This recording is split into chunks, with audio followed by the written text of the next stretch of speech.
Copyright disclaimer.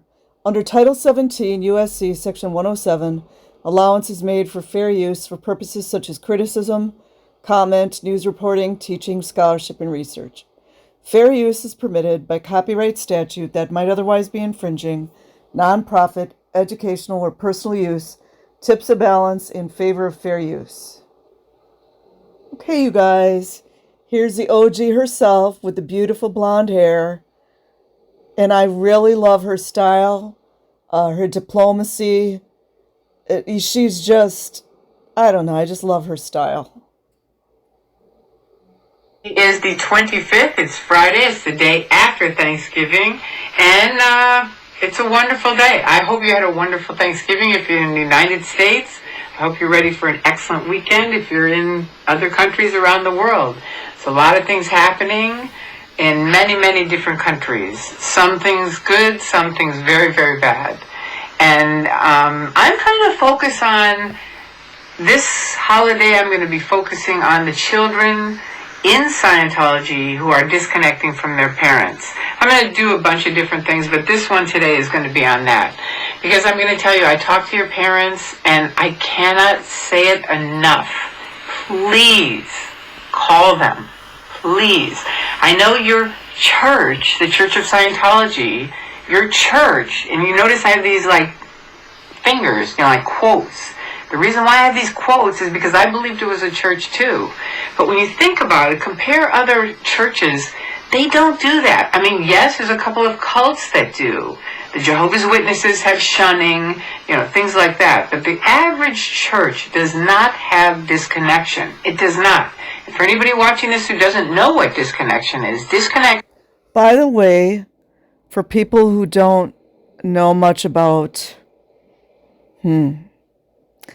I'll just say the controllers, the ones running the show on this planet, the 1%ers, it's all about divide and conquer.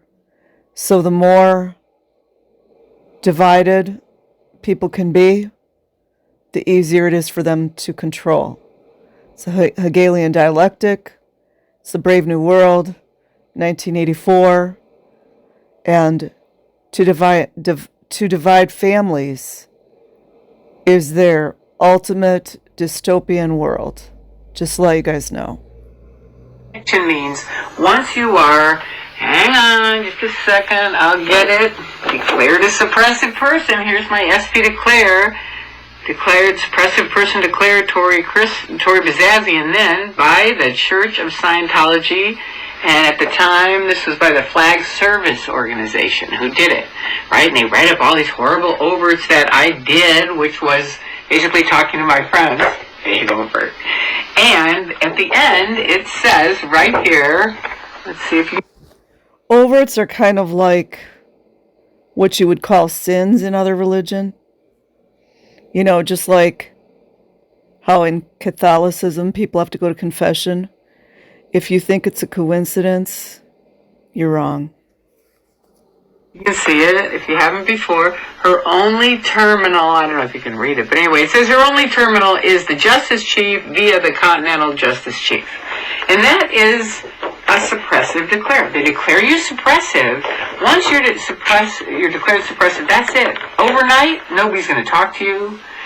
You're considered a degraded being. They make up all these lies about you, which when people are in, they don't know their lies. I didn't either. You start meeting these people that are suppressive people. And you know what? They have a different story. It's amazing. I met with some people recently, and they were like, oh my God, they just couldn't believe the stuff that I had been through. They had no... And look at that cute little stuffed animal in the back. I can't tell what it is. It's sure cute. No clue, because they had been in the church, they had heard all these horrible things about me, but then when you find out my side of the story, same for any other declared suppressive, it's quite a different story. So the parents, when I was helping the Office of Special Affairs on and off, volunteering, right? And one day they called me up, they said, we need you to come out to Hemet, California, which is where gold is, it's top secret, we've got to have you handle this mother. And I said, I'm on the phone, and I said, handle the mother regarding what? And they said, well, she's absolutely crazy. She's just gone crazy. And I said, well, what's going on? And they said, well, the daughter's in the Sea Org, and we don't want her talking to her daughter, so you need to come out and handle her. And I said, okay, here's the deal. If you wouldn't let me talk to my child, it would drive me insane. Okay, it's a very big deal to be a parent and then not be able to talk to your child. So if you're out there, I said no. And I said, don't ever call me again on this, ever. I'm never going to do something like that. You should let the mother talk to her daughter. Simple. I mean, simple thing. A lot of the things that happen in Scientology and the Church of Scientology that are really, really bad are basically very simple things that with common sense, if they just did what an average person would do, they wouldn't be in the trouble they're in. Excuse me, but they can't. So they keep doing their creepy things, and more people get ticked off and go, well, that's not okay. And you're right, it isn't okay. So if you're in, this is a message to you. Your parents gave birth to you. Your parents raised you. If you even want to go with the creed or code of a Scientologist, it says, L. Ron Hubbard wrote, man has the inalienable right to free speech and free thought. Okay? That means free, look it up. You're the church that look up your words. What does it mean? Free means you can talk with them. Okay? That was brilliant right there. Honestly, it's brilliant. Okay. Free speech means you can speak to anyone. Free thought means you can think about whatever you want. You are not a degraded being. You are not a horrible person. Doubt is not a crime. Do you know what I mean? It's like great thinkers in the world had a lot of doubt on something. They had to think it through. They had to look at it. They had to look at both sides.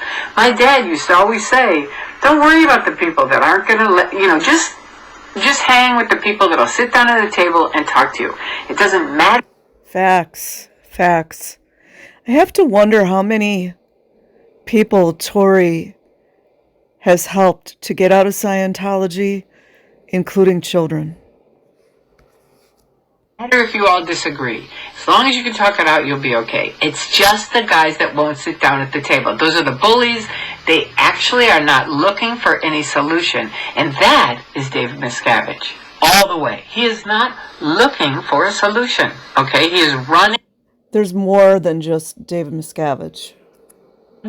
his own Truman Show. And if you haven't seen the Truman Show, go rent it and watch it.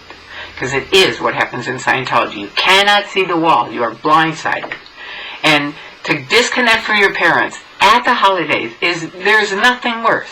And it's not okay. And it's like if you knew the love that your mother and father and loved ones feel for you, and that they can't talk to you ever. It's awful. It's just awful. It's the worst thing you could do. It's so... Now we know that does not apply for the abusive Scientology parents, but that's pretty much implied. I mean, you guys know that. I just had to add it in there. So far from what a Scientologist is, it couldn't be farther from what was originally created as what a Scientologist is. And it's just grown and morphed into this like awful, just disconnect from her. Even when I was in, my mother was antagonistic to Scientology, but the farthest thing at the end was disconnect from your mother or your father or anyone you loved. The first thing was good roads, fair weather. See if you can work it out. See if you can iron it out. And I spent years doing that with her, and it worked out okay. But at least call and, that's for policy. So what policy are you applying where you're just disconnecting from these people?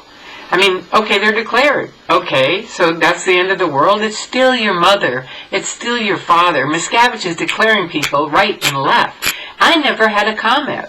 I never had any ethics. I never had anything. You guys have to stand up for your church. It's like if you're going to be Scientologists, then you better stand up for the tech, okay? Because that's the only thing you have. If you just let these Nazis run you, and okay, sorry I used the word Nazi, I know, bad move. Okay, but if you just let these creepy bullies run you, and you don't apply the policies or the tech of the Church of Scientology that are really there, written by L. Ron Hubbard, that are, they kind of back up what I'm saying. I mean, that is smart. She's appealing to their, basically, mind control program.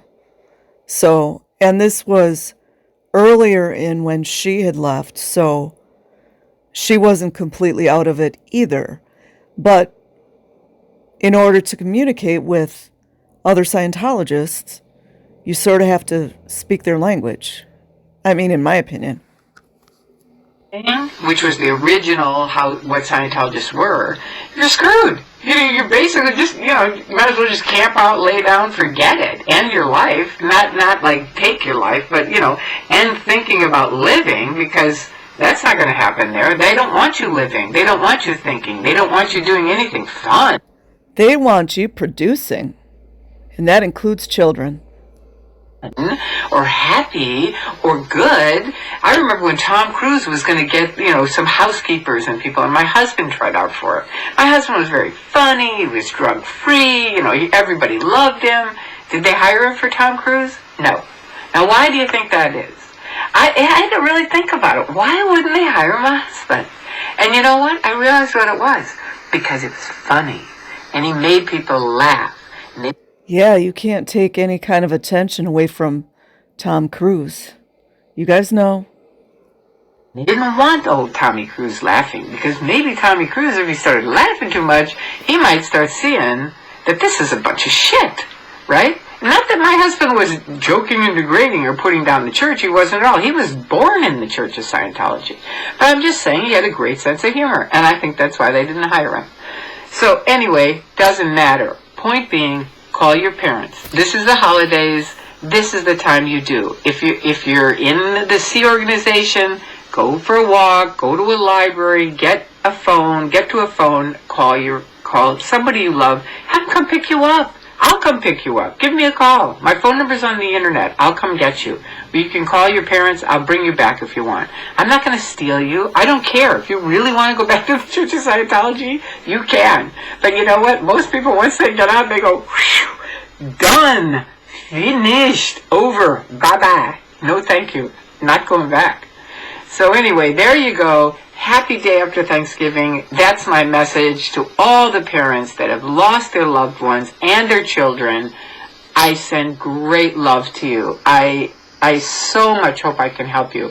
And someone just today wrote me and said they'd called me last month, and my conversation because of that, I mean, it makes me cry. They left the Sea Org, they left Scientology, he's got his life back, he's doing great, and every time I talk to someone who does that, it's like the sun comes out and flowers start opening up, and it's like, all right. So thank you so much for every single person who sent me a message about that. It really is wonderful, and I'm so happy you have your new lives. Okay, that's it. I'm going to go party myself. I hope you do too. Peace out. Have a wonderful week. Tory Magoo, the OG.